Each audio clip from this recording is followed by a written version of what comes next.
స్వరూపి అయి ఉన్నాడు. కాబట్టి కుటుంబం విషయంలో ఇంకా కూడా దుఃఖంలో ఇంకా కూడా వేదనలో ఉన్నటువంటి ప్రియ సోదరుడా, ప్రియ సోదరి, ప్రియ బిడ్డలారా, ప్రభు అంటున్నాడు, ఎవరండి మిమ్మల్ని ఆదరించేవారని చూస్తే కీర్తన భక్తుడు అంటున్నాడు, దావీదు అంటున్నాడు 54వ అధ్యాయము 4వ వచనంలో ఆయనంట ప్రాణాన్ని ఏం చేస్తారట. రండి మనం చదువుకుంటా. కీర్తన గ్రంథం 54వ అధ్యాయం 4వ వచనం త్వరగా. ఇదిగో దేవుడే నాకు సహాయకుడు, ఇదిగో దేవుడే నాకు సహాయకుడు, ప్రభువే నా ప్రాణమును ఆదరించువాడు. కాబట్టి ఎవరు ఆదరిస్తారట? ఈనాడు ప్రియమైనటువంటి కుటుంబస్తులారా, ప్రభు ఇచ్చేటువంటి సందేశం ఏంటంటే, ఈనాడు మీ యొక్క ప్రాణాన్ని ఆయన ఏం చేస్తారట? ప్రభువే ఏం చేస్తారండి? ఆదరిస్తాడు. అక్కడ 19వ వచనం రాయబెడతా వచ్చింది, చదవండి ఆ మాట. 94:19 త్వరగా. 94వ అధ్యాయము. నా అంతరంగమందు విచారములు హెచ్చగా నీ గొప్ప ఆదరణ ప్రాణములకు నెమ్మది కలుగజేయును. కాబట్టి ఎలాంటి ఆదరణను చూస్తే దేవుని యొక్క ఆదరణ ఎలాంటిదిగా ఉందట? గొప్పదిగా ఉంది. అది ప్రాణమును తెప్పరిల్లే చేసేదిగా ఉంది. కన్నుల నుండి వచ్చేటువంటి ప్రతి బాసు బిందువును తుడిచివేసేదిగా ఉంది. ఆయన తండ్రిగా ఉన్నాడు. ఈ మధ్యాహ్న వేళలో 2వ కొరింథీ పత్రిక 1వ అధ్యాయము 4వ వచనములో ఎట్టి శ్రమలలో ఉన్నవారిని ఆయనను ఆదరించుటకు అన్నమాట. దేవుడు మమ్మను ఏ ఆదరణతో ఆదరించుచున్నాడు. ఆ ఆదరణతో ఎట్టి శ్రమలలో ఉన్నవారినైనను ఆదరించుటకు ఆ శక్తి గలవారు మగునట్లు ఆయన మా శ్రమ అంతటిలో మమ్మను ఆదరించుచున్నాడు. కాబట్టి ప్రియమైనటువంటి కుటుంబస్తులారా, శ్రమలో వేదనలో ఉన్నట్లయితే ఈ మధ్యాహ్న సమయంలో ప్రభు మాత్రమే ఆదరించువాడు. దైవవాక్యం సెలవిస్తా ఉంది. యెషయా గ్రంథం 66వ అధ్యాయం 13వ వచనంలో మనందరికి పరిచయమే, ఒకని తల్లి వారిని ఆదరించినట్లు నేను మిమ్మను. కాబట్టి ఈ సమయంలో ఆయన ఆదరించువాడు. ఎలాగ ఆదరిస్తారో తెలుసా అండి? కుటుంబాన్ని ఎలా ఆదరిస్తారో తెలుసా? మొట్టమొదటిది ఒక 5 విషయాలు చెప్పి నేను ముగిస్తాను. యోహాను సువార్త 14వ అధ్యాయం. యోహాను సువార్త 14వ అధ్యాయము రండి ఈ మాట చదువుకుంటాం. 18వ వచనం. యోహాను సువార్త 14వ అధ్యాయం 18వ వచనం. మిమ్మను అనాథలనుగా విడువను, మీ వద్దకు వస్తున్నా. కాబట్టి ఈ మధ్యాహ్న సమయంలో రాములన్న తన బిడ్డలతో ప్రభు మాట్లాడుతూ ఉన్నాడు. కుటుంబస్తులారా, బంధువులారా, రక్త సంబంధికులారా, ఇంతకాలము రాముల బ్రదర్ మీతో ఉన్నాడు. అయితే తను విడిచిపెట్టినటువంటి కుటుంబం విషయంలో ప్రభు ఇచ్చేటువంటి సందేశం ఏంటంటే, వాగ్దానం ఏంటంట, మిమ్మను అనాథలనుగా విడవను, మీ వద్దకు వస్తున్నా. కాబట్టి ఈ సమయంలో ఆయన ఏమాత్రము కూడా ఏమి చేయడట? చెప్పండి. ఆయన అనాథలుగా విడవడు. గమనించండి, ప్రభు ధైర్యపరుస్తున్నాడు. దేవుడే మీ కన్నుల నుండి ప్రతి భావస్వ బిందును ఎలాగ విడవడో తెలుసా అండి? యోహాను సువార్త 8వ అధ్యాయం 2వ తలంపులోకి వెళ్తున్నాము. సమయం అయిపోతా ఉంది కాబట్టి 8వ అధ్యాయము 29వ వచనం చదువుకుంటా. ఇదే యోహాను సువార్త 8వ అధ్యాయము 29వ వచనం చదువుకుంటా. నన్ను పంపినవాడు నాకు తోడై ఉన్నాడు. ఆయనకి ఇష్టమైన కార్యం ఎల్లప్పుడూ చేయదును గనుక ఆయన నన్ను ఒంటరిగా విడిచిపెట్టాడు. ఆయన నన్ను ఎలా విడిచిపెట్టాడట? ఒంటరిగా. మొట్టమొదటిగా ఎలాగ విడిచిపెట్టాడండి? అనాథలుగా విడిచిపెట్టాడు. గమనించండి. రెండవదిగా ఎలాగ విడిచిపెట్టాడట? ఒంటరిగా విడిచిపెట్టాడు. కాబట్టి ఎల్లప్పుడు కూడా, అనునిత్యము కూడా, అన్ని వేళలో కూడా ఆయన ఏం చేశారు తెలుసా అండి? 146 దావీదు కీర్తన 7వ వచనంలో 8వ వచనం ప్రకారంగా ఆయన ఏం చేస్తారట? ఆయన బాధపడేటువంటి వారి విషయంలో 146 అధ్యాయము 7-8 వచనం మనం చదువుకున్నట్లయితే అక్కడ బాధపరచబడి వారికి ఆయన న్యాయం తీర్చును, ఆహారం దయచేస్తాడు, విడుదల చేస్తాడు,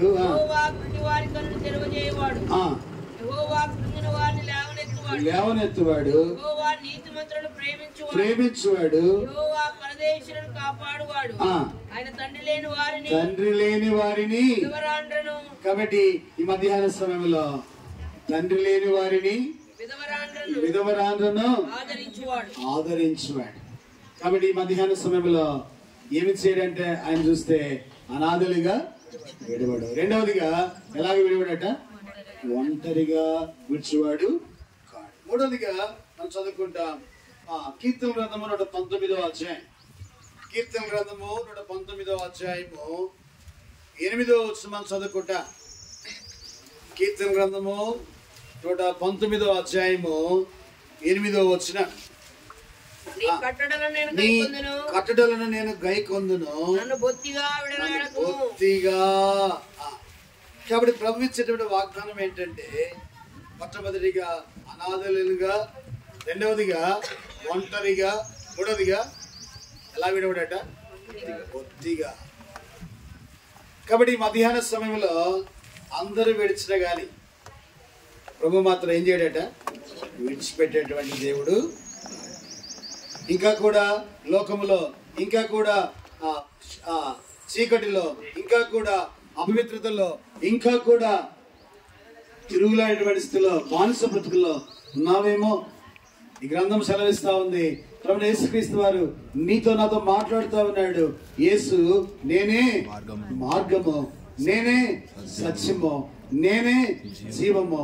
మార్గమైన సత్యమైన యేసు నాదుని యొద్దకు వస్తే నువ్వేం చేయబడబట? అనాథలుగా ఏం చేయబడట? విడిచిపెట్టబడవు. రెండోదిగా ఒంటరిగా విడిచిపెట్టబడవు. మూడోదిగా బొత్తిగా. కాబట్టి నాలుగోదిగా చూస్తే ఎబ్రీ పత్రిక 13వ అధ్యాయము 5వ వచనంలో ఎలాంటి దేవుడు అండి ఈ దేవుడు అని మనం చదువుకుంటా.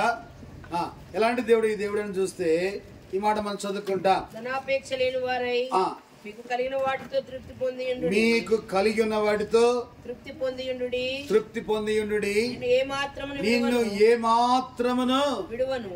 అబ్బా, ఎలాంటి ప్రభు అండి! నిన్ను ఏ మాత్రమును విడిచేటువంటి వాడు కాడు. కాబట్టి ఈ లోకములో అందరూ విడవచ్చు, కానీ ప్రభు మాత్రము ప్రభు ఇచ్చేటువంటి వాగ్దానం ఏంటంటే నిన్ను ఏ మాత్రమును విడవను. కాబట్టి విడిచిపెట్టేటువంటి దేవుడు కాడు. మొట్టమొదటిగా మనతో ప్రభు మాట్లాడుతూ ఉన్నాడు, ఈ కుటుంబాన్ని ధైర్యపరుస్తున్నాడు. నేను మిమ్మల్ని అనాథలుగా విడవను. ఎట్లా విడవడట? ఒంటరిగా విడిచిపెట్టేవాడు కాడు. మూడోదిగా మనం చూస్తూ వచ్చినాం, ఎలాగ విడవడని చూస్తే బొత్తిగా విడిచిపెట్టేవాడు కాడు, బొత్తిగా. నాలుగోదిగా మనం చూస్తూ వచ్చినాము, ఏ మాత్రమును. ఇంకొక మాట అంటాడు అక్కడే ప్రక్కన, ఎన్నడును. అబ్బా, ఏం చేయడట? కాబట్టి ఈ కుటుంబాన్ని ప్రభు ధైర్యపరుస్తున్నాడు. ప్రియ కుటుంబస్తులారా, ఈ మధ్యాహ్న సమయంలో ప్రభు బలపరిచేటువంటి దేవుడిగా ఉన్నాడు. దేవుని వాక్యంలో రాయబెడతా వచ్చింది, నన్ను బలపరచు అని యందు నేను సమస్తమును చేయగలను. కాబట్టి కుటుంబ విషయంలో ఆయన సమస్తమును ఆయన ఎరిగిన వాడుగా ఉన్నాడు. అందుకని దేవుని వాక్యంలో మనం చదువుతూ వచ్చినాము, నేనే మిమ్మను ఓదార్చువాడు. ఇప్పుడు అక్క వాళ్ళతో ప్రభు మాట్లాడుతూ ఉన్నాడు, భూమి మీద జీవించిన జీవిత కాలం అంతటిలో కూడా రాములన్న భర్తగా ఉన్నాడు. కానీ ఈనాడు యెషయా గ్రంథం 54వ అధ్యాయము చూడండి. యెషయా గ్రంథం 54వ అధ్యాయము మనం చదువుకుంటా. 5వ వచనం మనం చదువుకుంటా. నిన్ను సృష్టించిన వాడు నీకు భర్త అయి ఉన్నాడు. కాబట్టి ఆయనకు ఏం పేరు అని చూస్తే సైన్యములకు అధిపతి యెహోవా అని ఆయనకు పేరు ఇశ్రాయేలు యొక్క పరిశుద్ధ దేవుడు విమోచకుడు, నీకు విమోచకుడు, సర్వలోకమునకు దేవుడని ఆయనకు పేరు. సర్వలోకమునకు దేవుడని ఆయనకు పేరు. ఈ సమయంలో ఈ సర్వలోకమునకు దేవుడైనటువంటి ఈనాడు అధికారం కలిగినటువంటి ప్రభు అంటున్నాడు, ఈ కుటుంబానికైనా ఎలాంటి తండ్రిగా ఉంటాడు తెలుసా అండి? ఇక్కడ 5 విషయాలు మనం చెప్పుకుంటూ వచ్చినాం. మొదటిగా చెప్పండి, అనాథలుగా. రెండవదిగా ఒంటరిగా. మూడవదిగా కొద్దిగా. నాలుగవదిగా ఏమాత్రం. ఐదవదిగా ఎన్నడు. ఈ తండ్రి ఎలాంటి తండ్రి అని చూస్తే నేను కొంచెం ముందుకు వెళ్ళి ముగిస్తాను. యోహాను సువార్త 3వ అధ్యాయం. ఎలాంటి తండ్రి అండి ఈ కుటుంబానికి? 35వ వచనం చదువుకుంటా. యోహాను సువార్త రండి. కుమారుని ప్రేమించుచున్నాడు, తండ్రి కుమారుని ప్రేమించుచున్నాడు గనుక ఆయన చేతికి సమస్తం అప్పగించి ఉన్నాడు. కాబట్టి ఈ సమయంలో ఏ తండ్రి అని చూస్తే ఈ తండ్రి ప్రేమించు తండ్రిగా ఉన్నాడు. ఎలాంటి తండ్రి అండి? తండ్రి వాళ్ళేనే చూపి నీచులనెల్లా ప్రేమించెను. తండ్రి వాళ్ళేనే ప్రేమ చూపి నీచులనెల్లా ప్రేమించెను. తన మహాప్రేమ చూపించి మాకు స్వాస్యము దయచేసెను. తన మహాప్రేమ చూపించి మాకు స్వాస్యము దయచేసెను. స్వాస్యము దయచేసెను. ప్రేమ నమ్మకముగా పరలోక తండ్రి తన కుమారుని పంపేను. రక్తము చిందించి మా పాపము కడుగా సిలువపై అర్పించెను. సిలువపై అర్పించెను. ఎలాంటి తండ్రి కుటుంబానికి రెండు చూస్తే, కుటుంబానికైనా చూస్తే ఇక్కడ చేరువచ్చిన మనందరికీ కూడా ఆయన ప్రేమించేటువంటి తండ్రిగా ఉన్నాడు. రెండవదిగా మత్తయి సువార్త 6వ అధ్యాయం. ఎలాంటి తండ్రిగా ఉన్నాడు చూస్తే ఈ కుటుంబాన్ని బలపరుస్తున్నాడు. చేరువచ్చిన మనల్ని కూడా ఆయన బలపరుచు తండ్రిగా ఉన్నాడు. 26వ వచనం చదువుకుంటా. మత్తయి సువార్త 6వ అధ్యాయం 26వ వచనం రండి. చదువుతలేదు. మత్తయి సువార్త 6వ అధ్యాయము. ఆకాశ పక్షులను చూడుడి, అవి విత్తవు కోయవు, కొట్లలో కూర్చుకొనవు, ఆయనను మీ పరలోకపు తండ్రి వాటిని పోషించుచున్నాడు. కాబట్టి ఇంకా చింత విచారములో ఉన్నటువంటి ఈనాడు రాములను పిల్లలు కావచ్చు, బిడ్డలు కావచ్చు, ఇంతకాలం మా డాడీ మమ్మల్ని పోషించినాడే, ఇప్పుడు ఎలాగ మేము పోషింపబడతామనేసి దుఃఖ సాగరంలో ఉన్నటువంటి మిమ్మల్ని ప్రభు మాత్రమే బలపరుస్తున్నాడు, మాట్లాడుతూ ఉన్నాడు. ఇదిగో నేను మీకు పరలోకపు తండ్రిగా నేను మిమ్మల్ని చెప్పండి పోషించు పరలోకపు దేవుడిగా ఉన్నాను. కాబట్టి ఇంకా కూడా ఆవేదనలో ఉన్నట్లయితే ప్రభు తన స్వరము చేత ధైర్యపరుస్తున్నాడు. ఏ తండ్రి? తండ్రి పరలోకపు తండ్రి, ప్రేమించేటువంటి తండ్రి. చూడండి 6వ అధ్యాయము మత్తయి సువార్త 4వ వచనం కూడా మనం చదువుకుంటా. మత్తయి సువార్త అట్లయితే రహస్యమందు చూచు నీ తండ్రి నీకు ప్రతిఫలం ఇచ్చును. కాబట్టి ఈనాడు ప్రభు మాట్లాడుతూ ఉన్నాడు. ఏ మాత్రం కూడా ఏం చేయడట ఆయన మర్చిపోయే తండ్రిగా లేడు. అనగా రహస్యమందు చెప్పండి, రహస్యమందు చూచు నీ తండ్రి నీకు ప్రతిఫలం ఇస్తాడు. రహస్యమందు చూచేటువంటి తండ్రి. ఈనాడు అక్కవారితో కూడా ప్రభు మాట్లాడుతూ ఉన్నాడు, తన బిడ్డలతో మాట్లాడుతూ ఉన్నాడు. 4వదిగా ఇదే మత్తయి సువార్త 6వ అధ్యాయము 6వ వచనం మనం చదువుకుంటా. నీవు ప్రార్థన చేయనప్పుడు గదిలోనికి వెళ్ళి తలుపు వేసి రహస్యమందున నీ తండ్రికి ప్రార్థన చేయము. రహస్యమందు చూచి నీ తండ్రి నీకు ప్రతిఫలం ఇచ్చును. ఏ తండ్రి? తండ్రి. కాబట్టి ప్రార్థన చెప్పండి. ఏ తండ్రి అండి? ప్రార్థన వినేటువంటి తండ్రి, ప్రార్థన ఆలకించేటువంటి తండ్రి, ప్రార్థనకు జవాబును దయచేసేటువంటి తండ్రి. కాబట్టి ఈ కుటుంబం ఉన్నటువంటి వారందరూ కూడా ఏ తండ్రి దగ్గరికి వెళ్ళాలట, ఏ తండ్రిని అడగాలట. ఏది కావాలన్నా, ఎలాంటి అవసరం ఉన్నా, ఎలాంటి అక్కర ఉన్నా, ఎలాంటి సమస్యతో ఉన్నా, ఎలాంటి ఆర్థిక భారముతో ఉన్నా ప్రభావించున్నాడు. బిడా, ఇదిగో బిడలారా, ఇదిగో నేను మీకు ఏంటంట ప్రార్థనకు ప్రతిఫలం ఇస్తాను. ప్రార్థనను ఆలకించేటువంటి ప్రభుగా నేను ఉన్నాను. ప్రార్థన ద్వారా. అందుకని యోహాను సువార్త 14వ వచనంలో నా నామమున మీరు నన్ను ఏమడిగినను నేను చేతును. ఏ తండ్రి? కాబట్టి ఆయన నామమున ఏది అడిగినా కానీ ఆయన ఏం చేస్తారట? ఆయన ఇచ్చు తండ్రిగా ఉన్నాడు. 5వదిగా ఏ తండ్రిని చూస్తే యోహాను సువార్త 10వ అధ్యాయం రండి.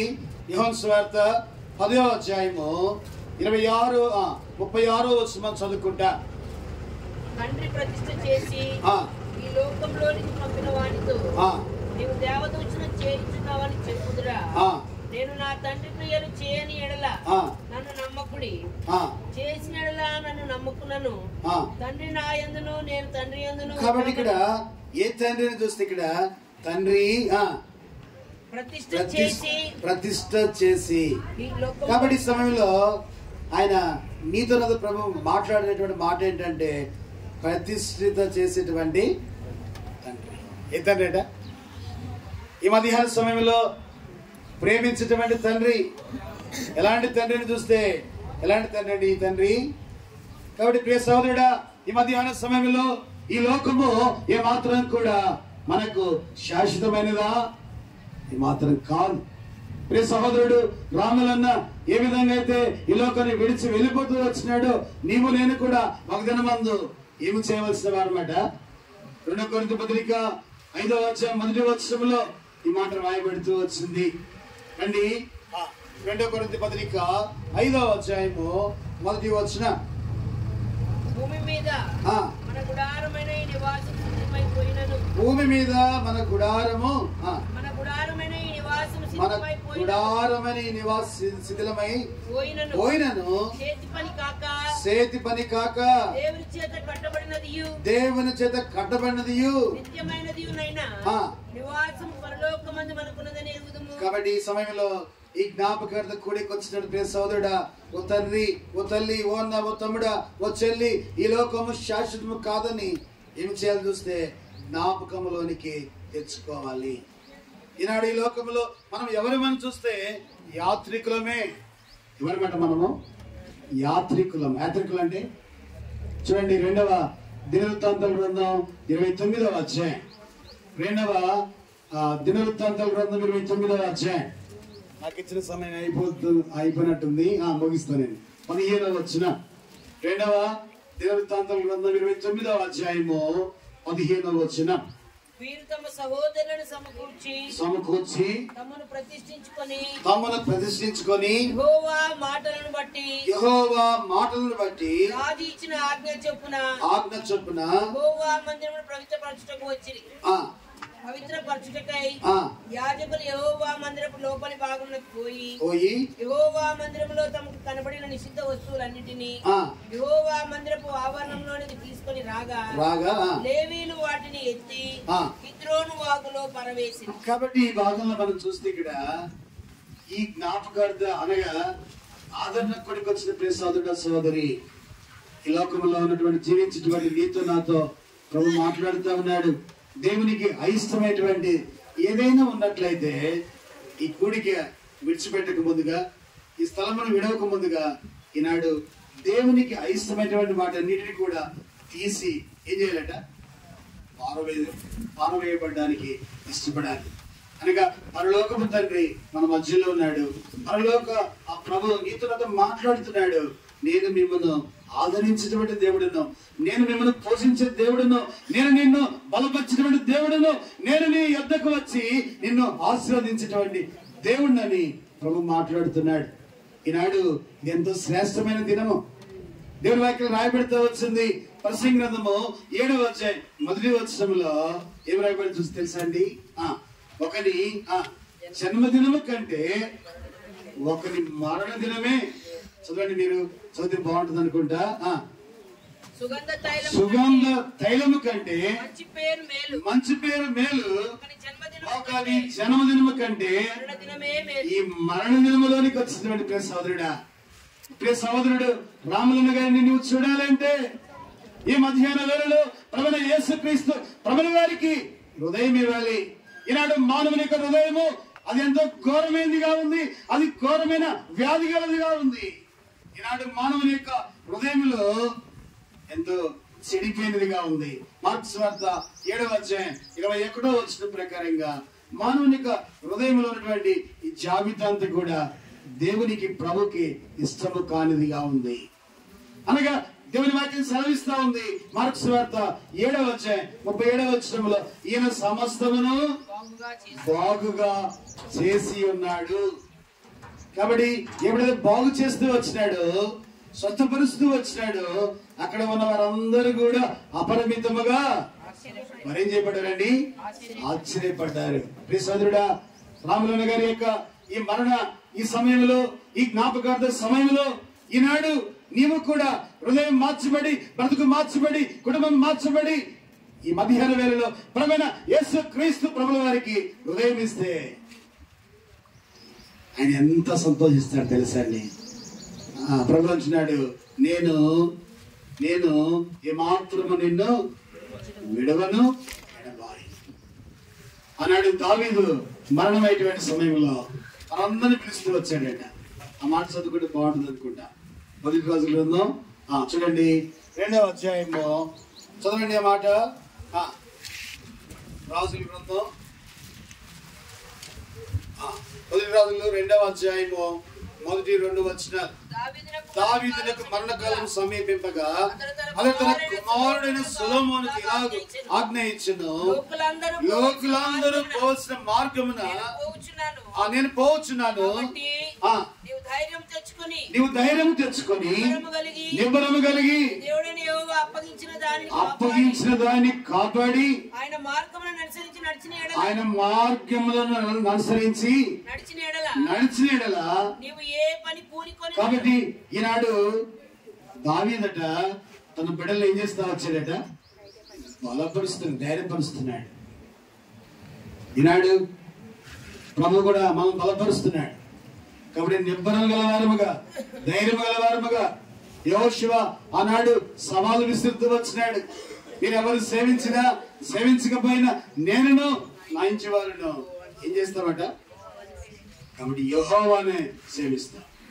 కాబట్టి ఈ గృహము ఎలా వేళలా ఆయన సేవించేటువంటి గృహముగా, ఆయన మార్గములో నడిచేటువంటి గృహముగా యెహోషువ గ్రంథం 1వ అధ్యాయం 9వ వచనం ప్రకారంగా అక్కడ ఏమి రాయబడుతూ వచ్చిందట? ఎంత బాగుందని చూస్తే, నేను నీకు ఆజ్ఞ ఇచ్చి ఉన్నాను కదా, నిబ్బరము కలిగి ధైర్యముగా నుండుము, దిగులు పడకము, జడియకము, నీవు నడుచు మార్గం అంతటిలో నీ దేవుడని యెహోవా.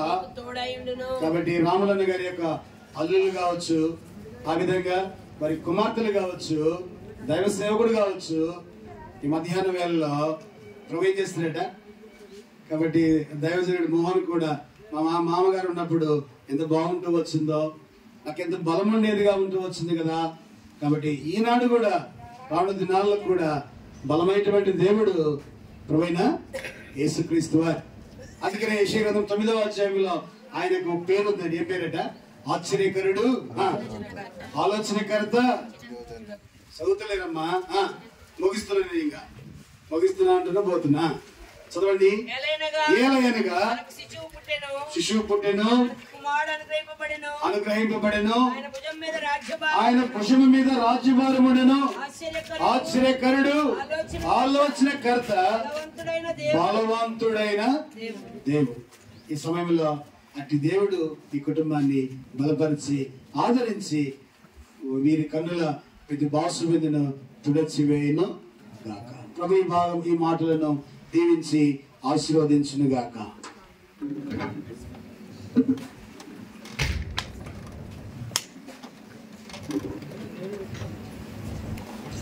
చివరి క్షణానికి వచ్చినాం.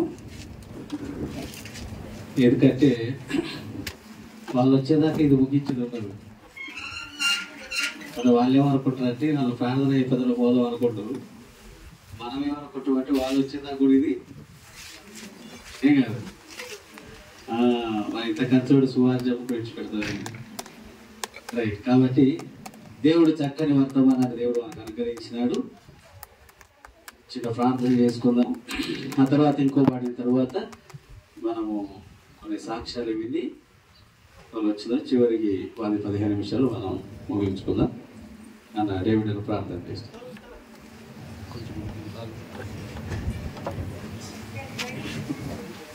పరిశుద్ధులైన పరలోకమందున మా దేవుని ద్వారా ప్రేమించి దేవుడు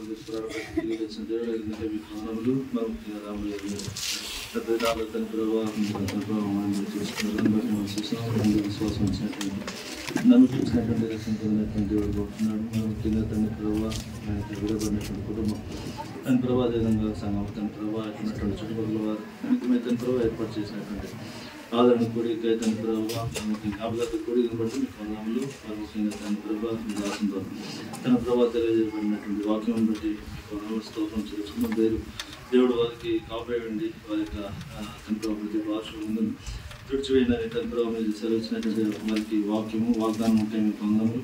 మరి ముఖ్యంగా తన ప్రభావమైన తన ప్రభావ మా దేవుడే తన ప్రభావ తండ్రిగా తల్లిగా సహోదరుడు తన ప్రభావ వారి కుటుంబాలలో నుండి ఆదరించి తన ప్రభావ నిత్య ఆదరణ కథలోకి మీద సహాయం ఇక్కడ మిగతా సమయం మీకు ఎంతో తన ప్రభావ వాడకంగా మాకు ఎంతో ఉంటుండగా తన ప్రభావ సాక్షి చెప్పేవారు కూడా తన ప్రభావ మరి తన ప్రభావానికి ఉండేటకు తన ప్రభావ జ్ఞాపకాలు చేసుకుని తన ప్రభావ వివరించి వర్ణించే వారికి ఉండేటకు వందల స్తోత్రంతో సంబంధించి ప్రార్థించి పెట్టుకుంటున్నాను తండ్రి.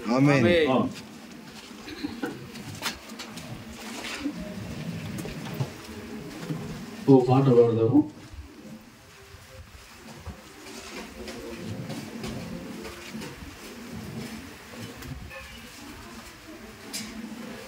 ఒకసారి అందరు లేచి వాడదాం. చాలాసేపు నెల కూర్చున్నారు కదా. లేయగలిగితేనే లేయండి, లేదేమో లేయలేమో అంటే మీరు అట్లా కూర్చోవచ్చు. ఏం కాదు, ఎందుకంటే కొంచెం రిలీఫ్ ఉంటుందని.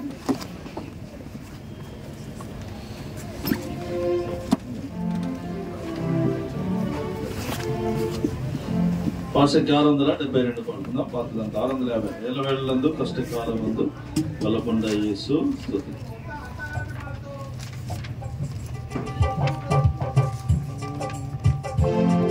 1, 3, 5, 7 చరణాలు మాత్రం పాడు. 1, 3, 5, 7.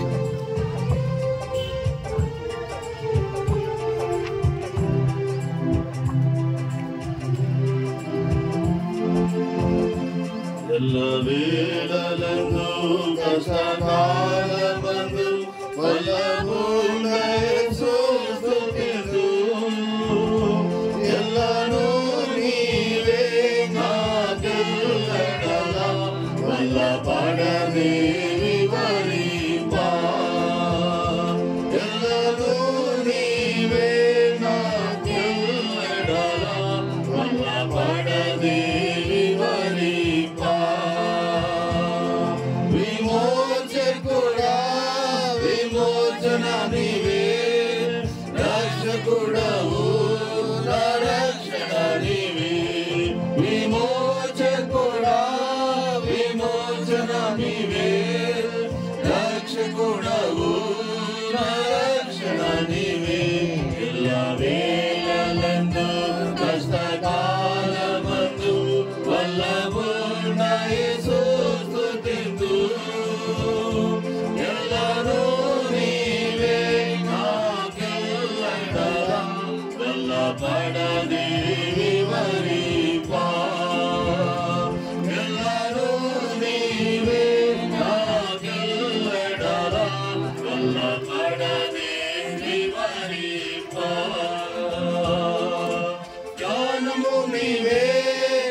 ధ్యానము నీవే నా గానము నీవే ధ్యానము నీవే నా పానము నీవే దానము నీవే నా గానము నీవే ఎల్ల వేళలందు కష్టకాలమందు వల్లభున్న యేసు స్తుతితు ఎల్లనూ నీవే ఆకెల్లెడల బలపడనే వివరింపా ఎల్లనూ నీవే ఆకెల్లెడల బలపడనే వివరింపా